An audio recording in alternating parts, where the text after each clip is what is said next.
Introduction. Sam seems to be slowing down these days. You wake up in the morning and shuffle down the hallway, eager to greet your best friend. Sam is laying there, staring seamlessly at the wall with milky eyes. He didn't even notice you. As you get closer, he raises his head and wags his tail. But this is not the same ball of energy that used to bound down the hallway to greet you with kisses. If there is anything that gets him going, it is food. His excited little tail beats against your leg as you prepare his breakfast. He has been losing weight. Maybe it is time to give him lunch as well. He starts chomping down immediately, but he seems to struggle when it comes to chewing the bigger pieces. After breakfast, it is time to potty. It's a beautiful day and a perfect morning for a game of fetch. Sam walks out the door with you, but pauses at the stairs. The large, grassy backyard has lost its appeal, and he decides that he would rather potty on the deck. You throw the ball to start a game of fetch. Perhaps that will get him moving. He stops and watches the ball bounce, but after a thoughtful moment, he turns around to go back inside. Something just doesn't feel right, but you're going to be late for work. You go to give him a quick kiss on the forehead and realize that he's shivering as he curls up in his bed. It's not that cold, is it? Grabbing a warm blanket, you tuck him in before you leave. There is no better feeling than arriving home to an ecstatic dog, but today Sam is not waiting. He's asleep again. You wake him up, and he looks at you with all the love in the world. He tries to get up to greet you, but quickly loses his balance. Not to worry, you are there to catch him and help him up.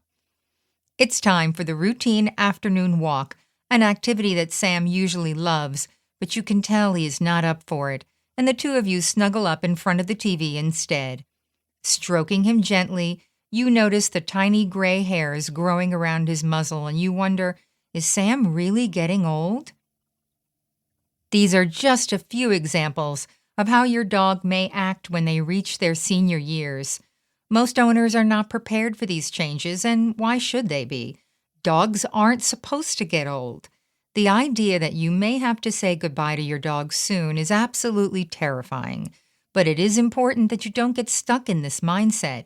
It may feel as though the end is near, but for your dog, this is just the beginning of their golden years adventure. My passion for dog training began when I brought home my first rescued dog. He was the epitome of chaos and my best friend. He changed my life, pushed me out of my comfort zone, and while I healed him, he healed me.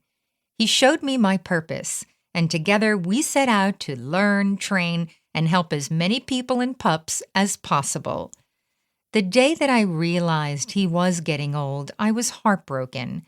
I immediately hit the books, searching for an immortality potion. Failing that, the least I could do was ensure that I would be able to provide the best care for him.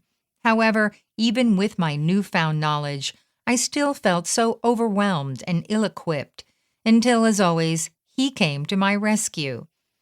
I learned to listen and realized that he was showing me exactly what was wrong and what he needed. The last few years we spent together were some of the happiest of my life. The knowledge I gained and the techniques I learned have proved invaluable, and I've been able to use and adapt them to suit the needs of any senior dog.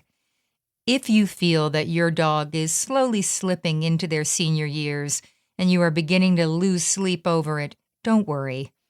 I am here to help you both. This book is packed with all the information and techniques that I have used, adapted, and perfected over the last 30 years. From medical conditions and diet management to grooming tips and dog-approved life hacks, rest assured that you will find your answers here. Let's dig in.